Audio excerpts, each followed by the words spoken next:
പുതിയൊരു എപ്പിസോഡിലേക്ക് എല്ലാവർക്കും സ്വാഗതം. ബഷീർ ദിനത്തോടനുബന്ധിച്ച് ക്വിസ് ചോദ്യങ്ങളാണ് ഇന്നിവിടെ ചർച്ച ചെയ്യാൻ പോകുന്നത്. ഒന്നാമത്തെ ചോദ്യം, വൈക്കം മുഹമ്മദ് ബഷീർ ജനിച്ചതെന്ന്? 1908 ജനുവരി 21. രണ്ടാമത്തെ ചോദ്യം, വൈക്കം മുഹമ്മദ് ബഷീറിൻ്റെ ജന്മസ്ഥലം എവിടെയാണ്? തലയോലപ്പറമ്പ്. കോട്ടയം ജില്ലയിലെ തലയോലപ്പറമ്പിലാണ് വൈക്കം മുഹമ്മദ് ബഷീർ ജനിച്ചത്. ബേപ്പൂർ സുൽത്താൻ എന്നറിയപ്പെടുന്നതാര്? ഉത്തരം വൈക്കം മുഹമ്മദ് ബഷീർ.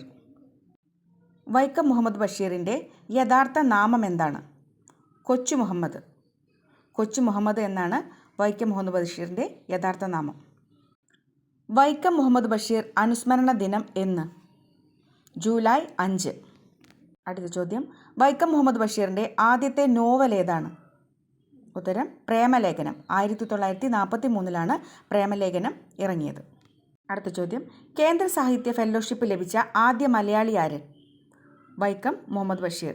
1970 വൈക്കം മുഹമ്മദ് ബഷീറിന് കേന്ദ്ര സാഹിത്യ ഫെലോഷിപ്പ് ലഭിച്ചത്. അടുത്ത ചോദ്യം, വൈക്കം മുഹമ്മദ് ബഷീർ രചിച്ച ഏക നാടകമേത്? ഉത്തരം കഥാബീജം. അടുത്ത ചോദ്യം, വൈക്കം മുഹമ്മദ് ബഷീറിൻ്റെ തൂലിക നാമമെന്ത്? പ്രഭ. അടുത്ത ചോദ്യത്തിലേക്ക് കടക്കാം. കോഴിക്കോട് നടന്ന ഉപ്പു സത്യാഗ്രഹത്തിൽ പങ്കെടുത്ത് വൈക്കം മുഹമ്മദ് ബഷീർ ജയിലിലായ വർഷം? ഉത്തരം 1930. അടുത്ത ചോദ്യം, ആദ്യകാലങ്ങളിൽ വൈക്കം മുഹമ്മദ് ബഷീർ തൻ്റെ കൃതികൾ പ്രസിദ്ധീകരിച്ചിരുന്ന പത്രം ഏതാണ്? ഉത്തരം ഉജ്ജീവനം. അടുത്ത ചോദ്യം, വൈക്കം മുഹമ്മദ് ബഷീറിന് പത്മശ്രീ ലഭിച്ച വർഷം? 1982. 1982 വൈക്കം മുഹമ്മദ് ബഷീറിന് പത്മശ്രീ ലഭിച്ചത്. അടുത്ത ചോദ്യം, ആദ്യത്തെ ലളിതാംബിക അന്തർജനം അവാർഡ് ലഭിച്ചത് ആർക്കാണ്? ഉത്തരം വൈക്കം മുഹമ്മദ് ബഷീർ. അടുത്ത ചോദ്യം, വൈക്കം മുഹമ്മദ് ബഷീറിൻ്റെ ജീവിതത്തിലും കൃതികളിലും സ്വാധീനം ചെലുത്തിയിരുന്ന മരം ഏതാണ്? ഉത്തരം മാംഗോസ്റ്റീൻ.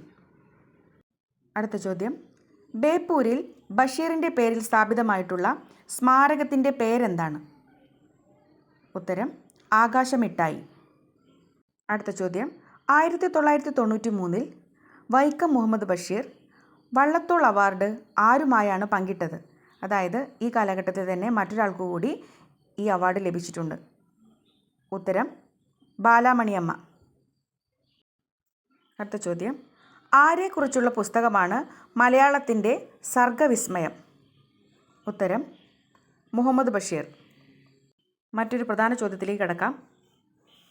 മതിലുകൾ എന്ന ബഷീറിൻ്റെ പ്രസിദ്ധമായ നോവൽ സിനിമയാക്കിയതാര്? ഉത്തരം അടൂർ ഗോപാലകൃഷ്ണൻ. അടുത്ത ചോദ്യം, ഇതും മതിലുകൾ എന്ന സിനിമയുമായി ബന്ധപ്പെട്ടതാണ്. മതിലുകൾ എന്ന സിനിമയിലെ സ്ത്രീ കഥാപാത്രമായ നാരായണിക്ക് ശബ്ദം നൽകിയതാര്? ഉത്തരം KPSC ലളിത. അടുത്ത ചോദ്യം, ബഷീർ ഏകാന്ത വീതിയിലെ അവധൂതൻ എന്ന പ്രസിദ്ധമായ കൃതി ആരുടേതാണ്? ഉത്തരം MK സാനു. MK സാനു ആണ് ബഷീറിനെ കുറിച്ച് ബഷീർ ഏകാന്ത വീതിയിലെ അവധൂതൻ എന്ന കൃതി രചിച്ചത്. അടുത്ത ചോദ്യം, ബാല്യകാല സഖി എന്ന നോവലിലെ പ്രധാന കഥാപാത്രങ്ങൾ ആരെല്ലാമാണ്? ഉത്തരം മജീദും സുഹറയും. മജീദും സുഹറയുമാണ് ബാല്യകാല സഖി എന്ന പ്രസിദ്ധമായ നോവലിലെ കേന്ദ്ര കഥാപാത്രങ്ങൾ. ഈ ചോദ്യം തന്നെ തിരിച്ചും ചോദിക്കാം. അതായത് മജീദും സുഹറയും ബഷീറിൻ്റെ ഏത് കൃതിയിലെ കഥാപാത്രങ്ങളായിരുന്നു എന്ന് ചോദിച്ചാൽ അതിൻ്റെ ഉത്തരം ബാല്യകാല സഖിയാണ്. ഇത് രണ്ടും നമ്മൾ ഓർത്തിരിക്കണം. മാനസിക ആരോഗ്യ ആശുപത്രിയിലെ അനുഭവങ്ങളെ പശ്ചാത്തലമാക്കി ബഷീർ എഴുതിയ നോവൽ ഏതാണ്? ഉത്തരം ശബ്ദങ്ങൾ. അടുത്ത ചോദ്യം, കോഴിക്കോട് ബേപ്പൂരിലുള്ള ബഷീറിൻ്റെ വീടിൻ്റെ പേരെന്താണ്? വയലാലിൽ വീട് എന്നാണ് കോഴിക്കോട് ബേപ്പൂരിലുള്ള ബഷീറിൻ്റെ വീടിൻ്റെ പേര്. അടുത്ത ചോദ്യം, ജയിൽ പശ്ചാത്തലമാക്കി ബഷീർ എഴുതിയ പ്രസിദ്ധമായ നോവൽ ഏത്? ഉത്തരം മതിലുകൾ. നമ്മൾ നേരത്തെ ചർച്ച ചെയ്തു. മതിലുകളിലെ സ്ത്രീ കഥാപാത്രത്തിന് ശബ്ദം നൽകിയത് KPSC ലളിതയെന്നൊക്കെ പറഞ്ഞു. ആ നോവൽ പശ്ചാത്തലമാക്കിയത് ഒരു ജയിലായിരുന്നു. ഉത്തരം മതിലുകൾ. അടുത്ത ചോദ്യം, ബഷീറിൻ്റെ ഏത് കൃതിയിലെ കഥാപാത്രങ്ങളാണ് ആനവാരി രാമൻ നായരും പൊൻകുരിശ് തോമയും? ഉത്തരം ആനവാരിയും പൊൻകുരിശും. അടുത്ത ചോദ്യം, പാത്തുമ്മയുടെ ആട് എന്ന ബഷീറിൻ്റെ നോവലിലെ കഥാപാത്രമായ പാത്തുമ്മ ആരാണ്? ഉത്തരം, ബഷീറിൻ്റെ സഹോദരിയാണ് പാത്തുമ്മ.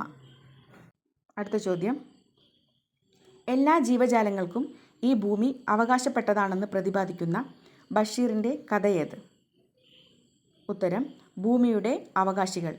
വളരെ പ്രധാനപ്പെട്ടൊരു കഥയാണ് അദ്ദേഹത്തിൻ്റെ ഭൂമിയുടെ അവകാശികൾ. അവസാനത്തെ ചോദ്യം, വൈക്കം മുഹമ്മദ് ബഷീർ അന്തരിച്ചതെന്ന്?